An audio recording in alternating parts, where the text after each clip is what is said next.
Drama awaits, only on Echoes of Love. The adventure begins with Tim, a video game designer, who is on a work call with his colleagues. They inform him that their latest project contains many programming bugs. The company refuses to postpone the delivery date because of a binding contract, so Tim must help them fix it. Suddenly, the connection cuts off, and the call ends abruptly. At that moment, Tim starts recalling memories of when his girlfriend Olivia was pregnant. It seems they lost the baby, something that deeply affected his emotional state. Tim snaps back to reality and tries to get rid of a fly he trapped in a glass. He opens the window to release it, but the fly manages to get back inside. Tim goes to wash his face, clearly disturbed and disoriented, and he begins to see flashes from the day he lost his daughter. Just then, Olivia arrives and calls his name several times, but he doesn't seem to hear her. Suddenly, Tim notices her and says she startled him. Olivia apologizes and senses that something is wrong, but he insists he's fine. She then asks him to come with her because she wants to show him something. When they go downstairs, they run into Anton, their neighbor, who greets them. Then Friedman, the landlord, shows up and reassures them that the renovation work will be finished soon. At that moment, Tim notices helicopters flying overhead, and they realize there's a massive fire in the nearby city of Havana. The smoke is thick and clearly visible from where they are. Friedman thanks them for their patience during the 3 months of renovation and promises that things will soon return to normal. Afterward, Olivia takes Tim to see the new car she just bought. She suggests they hit the road immediately and drive to Paris, so they can arrive in the morning, have breakfast at Café de Flore, and then continue their trip anywhere else. What matters is starting fresh. Olivia surprises him by saying she quit her job because she needs a break, and she thinks Tim does too. Tim reminds her of his promise to her, but says he can't just leave work right now. It doesn't make sense to walk away so easily. He insists that the game he's working on is very important to him and suggests postponing the trip for another time. That night, the tension between Tim and Olivia grows worse. She's beside him, visibly sad and crying. The next morning, Tim wakes up to find Olivia packing for a trip. She tells him she's leaving alone and won't come back, believing it's the right decision because Tim will never change. Tim follows her outside, unable to believe she really wants to end things. But when Olivia opens the apartment door, she's shocked to see a strange wall blocking the exit. She assumes Tim built it to stop her from leaving, but he insists he knows nothing about it and tries to push against it to find a way out. Olivia walks into the living room and calls for Tim, only to realize that the wall surrounds the entire building, and even the windows are sealed. Tim suggests the wall might be connected to the renovation work. Olivia tries calling Friedman but discovers her phone has no signal. She irritably asks Tim if his phone works, but his has no service either, and there's no Wi-Fi. When he checks the router, he realizes the internet is completely down. Olivia then examines the wall's material and structure, trying to figure out why it was built with such odd proportions. Tim reminds her that she's an architect, so she decides to drill a hole in it, but the material is so solid that the drill has no effect. Tim digs beside the door and finds that the wall extends into the hallway outside their apartment. After several attempts, they realize the wall completely encloses them. Suddenly, they hear their neighbors, Marvin and Anna, and open a gap between the walls separating their apartments. Marvin, clearly terrified, asks if they know what's happening, explaining that he hasn't been able to contact Friedman since all communication went out. Tim tells him they're also completely cut off. Frustrated, Marvin decides to take what's left of his drugs. Tim asks if the wall surrounds them too, and Marvin says he thinks Friedman is trying to kill them. Olivia asks if they saw anything strange happen.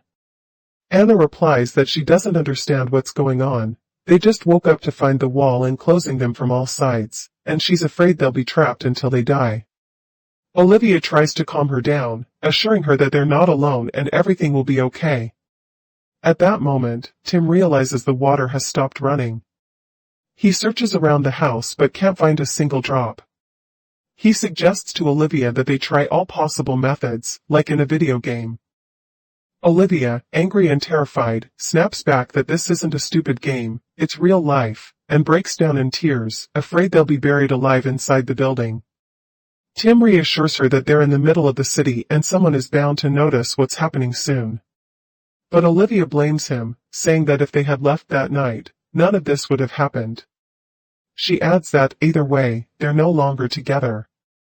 Tim loses his temper and throws his phone at the wall. Moments later, he notices a piece of metal from the phone stuck to the wall. Olivia comes out, apologizing for upsetting him. Tim then realizes the wall is magnetic and attracts metal. Olivia gathers every metal object in the apartment and discovers that the magnetic field is strong in 4 directions. Tim insists there must be a way to deal with this material. Olivia moves closer to the wall and clusters the metal objects at the 4 strongest points. Suddenly, the wall begins to vibrate, and all the metal pieces fly back toward them. Tim manages to save her before she's hit, but he's injured instead. Several sharp tools pierce his back. Olivia quickly removes them and stops the bleeding. Then they gather all the food in the house and start rationing it carefully since they don't know how long they'll be trapped. Olivia asks Tim to reassure her that the wall will disappear by tomorrow. Suddenly, they hear loud noises and smashing sounds coming from Marvin and Anna's apartment. They decide to break through the wall between them to see what's going on. When they enter, they find bloodstains on the floor and Anna lying beside the bed. Olivia rushes to help her. Suddenly, Marvin attacks Tim, thinking he's hurting Anna, but Olivia sprays Marvin with pepper spray. Tim starts hitting him, believing he's responsible for Anna's injuries. But Anna runs over, stopping Tim, and explains that the blood on her hands is Marvin's. He was wounded while trying to help her, and she insists it's impossible that he would hurt her. Tim decides to tie Marvin's hands until he sobers up and the drugs were off. Then he notices a door labeled "Do Not Enter." He decides to open it and search the room. Olivia joins him, and he asks her to look for anything that might help them escape. Tim finds a hammer and tries to break the wall, but it doesn't even crack. Marvin, now conscious, warns him that the hammer might shatter instead. Tim is confused since Marvin had just attacked him moments ago. It turns out Marvin doesn't remember any of it. Olivia tells Tim that Marvin is right, maybe the hammer is their only way out, and suggests they break through the floor instead, descend to the lower level, then to the ground floor, and finally to the basement. Olivia sketches the building structure, explaining that it was built in 1897 and includes a shelter used during World War II air raids. Tim asks how that could help them escape. Olivia explains that the shelter connects to the city's subway tunnels. Tim begins helping her break through the floor. Anna mentions she saw videos on TikTok last week about flying objects, which makes Tim suspect aliens built the wall. But Marvin insists that Friedman must be behind it, since he's the landlord. Olivia defends Friedman, saying he's a kind man, but Marvin argues that serial killers always pretend to be kind. Finally, Tim manages to break through the floor and calls out to Oswald, their neighbor on the floor below. When no one answered their calls, Tim decided to go down himself. At that moment, Oswald came out holding a gun and ordered him to go back upstairs immediately, fearing they might try to take the supplies he had stored. But Tim assured him they didn't want anything from him, he only wanted to reach the basement. Oswald told him they wouldn't be able to do that through his apartment and once again ordered him to go back up. Just then, Leah, Oswald's granddaughter, came out and tried to convince her grandfather that Tim was their neighbor, not an enemy. Oswald replied that after 3 days, they would all become enemies anyway, and might end up killing each other over a single drop of water. Leah told him that if they reached the basement, they could get out, and he knew that. She begged him to give them a chance. Finally, Oswald lowered his weapon and warned Tim that if anyone touched his granddaughter, he would kill him. A short while later, they all went downstairs. Marvin took charge of breaking through the floor, while Leah tried to reach her friend by phone. Olivia gently reminded her that there was no way to contact anyone. Leah sighed sadly, explaining that she had fought with her friend the day before and told her to stay away. Olivia tried to comfort her, assuring her that they would get out of there and she'd see her friend again. Leah told them the wall had appeared at an unbelievable speed. She had woken up at 4 in the morning to use the bathroom, and when she came back, the wall was suddenly there, as if it had appeared out of nowhere. At that moment, Tim noticed the fire alarm device and was shocked to find a hidden camera inside it. He asked Oswald if he was the one who had installed it, but Oswald said Friedman was the one who had put in the alarm systems throughout the building. Tim went into the kitchen, broke the alarm there, and discovered another camera inside. He told everyone that this was deliberate, that someone was watching them, using them as part of a game like Squid Game, and that a wealthy person was holding them captive for entertainment. Anna immediately said that Friedman must be the one running the game.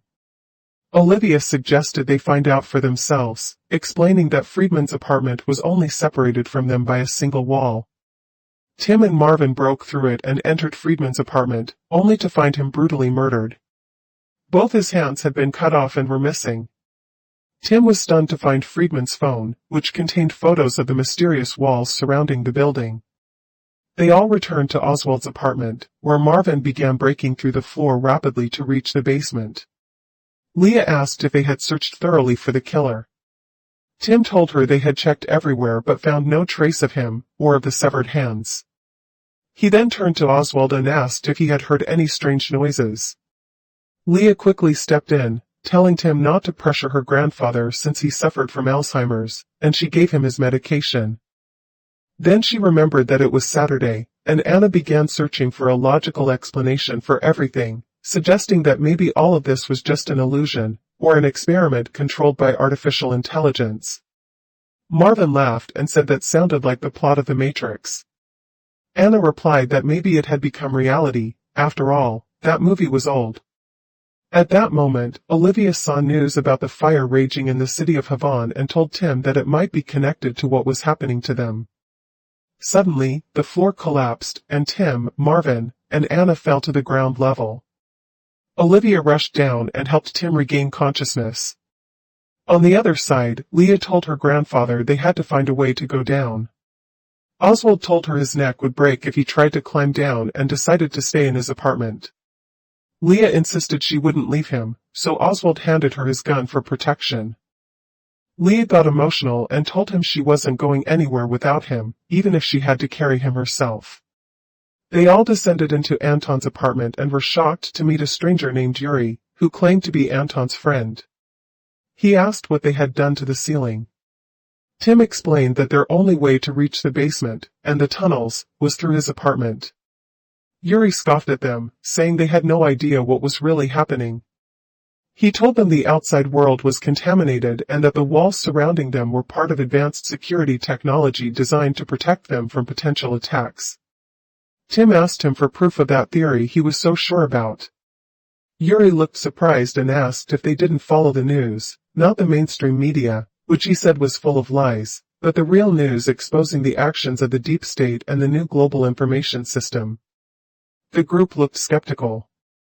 Olivia asked about Anton, so Yuri led them to his room and explained that Anton had suffered a heart attack and collapsed suddenly while standing near the wall. He believed his pacemaker had stopped working. Yuri expressed his sorrow over his friend's death. Olivia suggested they continue what they had started. Yuri told them they were supposed to stay inside the building. Oswald agreed, saying Yuri might be right, that the air outside was probably contaminated. But Tim said he'd rather die outside than stay trapped in here. Anna insisted they needed to try to escape before they ended up like Friedman. So they all decided to keep going. Leah stayed in Anton's apartment, reading the strange equations written on the walls. Yuri told her that Anton had died from the intense psychological pressure he was under while trying to make sense of what was happening. The others continued down to the basement while Yuri stayed behind, watching them from above. Olivia reached the door leading to the tunnels, and was devastated to find that it, too, was sealed by the wall. She broke down crying, realizing they were now trapped 2 meters underground. At that moment, Yuri's face lit up with a disturbing smile. Furious, Marvin tried to break the wall, but Tim stopped him, reminding him they still needed the hammer. Seeing that Marvin was losing control, Oswald drew his gun to calm him down and regain control. Marvin pretended to comply, then suddenly snatched the gun from him and fired several rounds at the wall.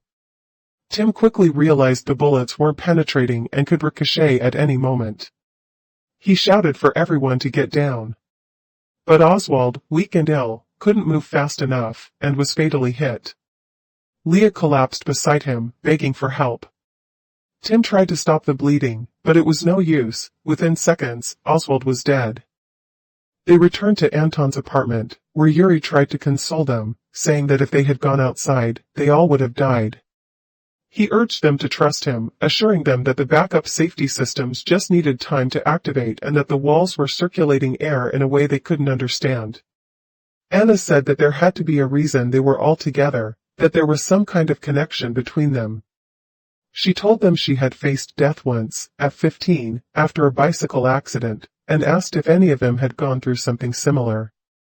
Leah said her mother had died of cancer 2 years earlier and that she'd been by her side when it happened. Then she shocked everyone by confessing that she had killed someone.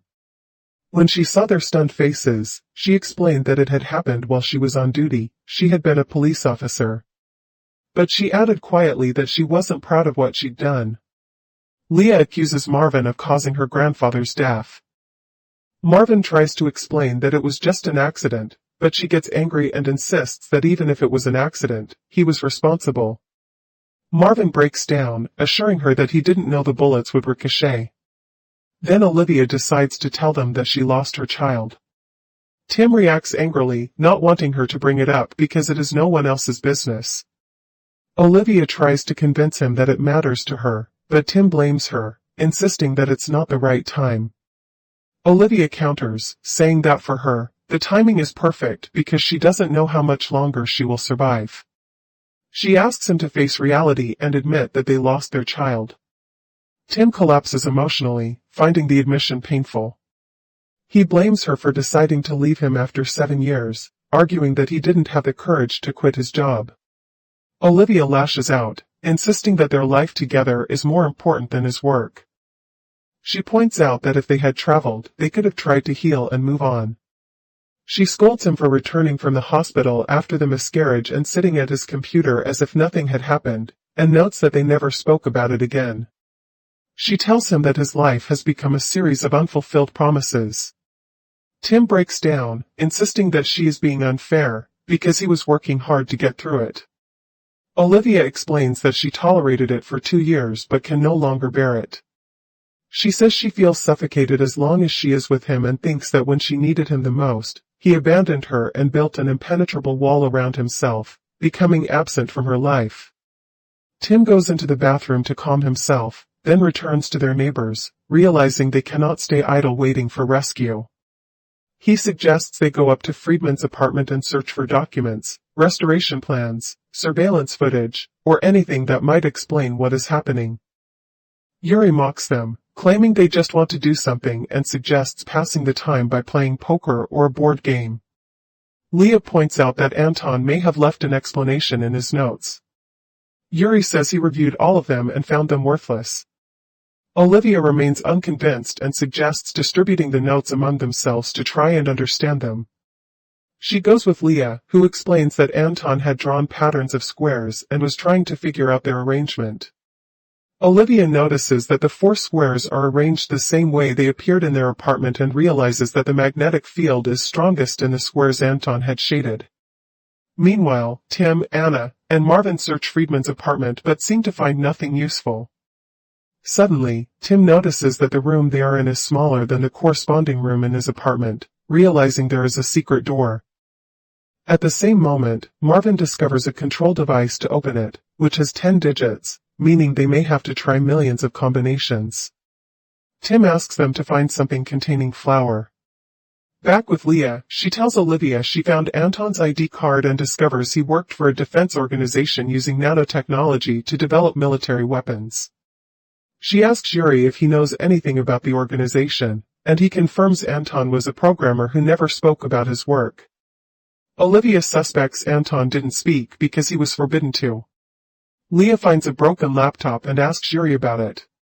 He explains that Anton broke it himself after failing to solve a problem. Leah continues sifting through Anton's notes in the trash and finds a sheet containing a code that might open the wall. Yuri laughs at her, warning that if they open the wall, lethal radiation could escape, creating a serious problem for him. Meanwhile, Tim uses Flower to reveal Friedman's fingerprints on the control device, allowing him to determine the combination for the password. Anna calls Olivia and Leah, but Leah decides to stay and continue examining Anton's notes. Tim continues testing password combinations while Marvin fears they might find a deranged killer behind the door, collecting severed hands. Tim ignores him and persists until he successfully opens the door. Upon entering, they are shocked to discover that Friedman had installed surveillance cameras in every apartment. Anna returns with Olivia and Yuri, realizing that the cameras are proof that Friedman orchestrated the game they became part of. Olivia points out that Friedman may have just been a voyeuristic pervert enjoying spying on people. Tim reviews the camera footage while Yuri takes advantage of their distraction to slip away. Tim notices that the wall formed instantaneously. Meanwhile, Leah revisits Anton's notes and discovers bruises on his neck, indicating he was strangled. At that moment, Yuri reappears. Tim continues watching the footage and is stunned to see that Anton fell in the living room, not his bedroom, as Yuri claimed. Marvin goes to search for Yuri, while Tim discovers from the recordings that Anton had managed to open the walls. Then he sees Yuri attacking Anton and killing him. Marvin enters Anton's room and is shocked to see Yuri burning the notes, and even more horrified to discover that Leah has been killed. Yuri apologizes, claiming the wall exists to protect them, but Marvin accuses him of madness. Yuri insists he won't allow them to breach the wall. Meanwhile, Tim realizes that Yuri killed Anton and may try to kill Marvin as well. He moves quickly, confronting Yuri as he attacks Marvin, and manages to knock him to the ground. Marvin is about to shoot Yuri, but Olivia stops him, suggesting that Yuri may know a way out. They then tie up Yuri, who has lost consciousness. Tim searches his bag and finds a book about World War III between the US and China, discussing the end of the world. He gives the gun to Marvin and instructs him to guard Yuri carefully. Tim goes to Olivia, sitting beside Leah's body, and tries to console her, assuring her that it is not her fault. She didn't know Leah would be killed when she left her. Anna enters and attempts to comfort Olivia, who struggles to understand why Yuri killed Leah. Olivia explains that Leah had discovered a way out, similar to Anton. Tim inspects the remnants of the burned papers, while Anna decides to review the surveillance footage. Olivia approaches Tim and suggests that the wall itself might contain the code, but Tim assures her that it is irregular and lacks any system. Olivia says, "That's what I meant." Tim notices that the breaks have a pattern resembling Morse code used in communications, but in a far more complex way, and they realize that Anton had managed to decode these signals. Olivia tells Tim that Anton had been working with the Nano Defense Organization, and Tim is shocked to learn that this organization exists in the city of Haven. Tim goes out and begins hitting Yuri to force him to reveal the code that opens the walls, but Yuri refuses to talk, insisting that one day they will thank him because he prevented them from leaving. Tim becomes furious and threatens him with a gun, realizing that Yuri has only two choices: reveal the code or die. Tim asks whether the fire at the organization in Haven has anything to do with what's happening to them.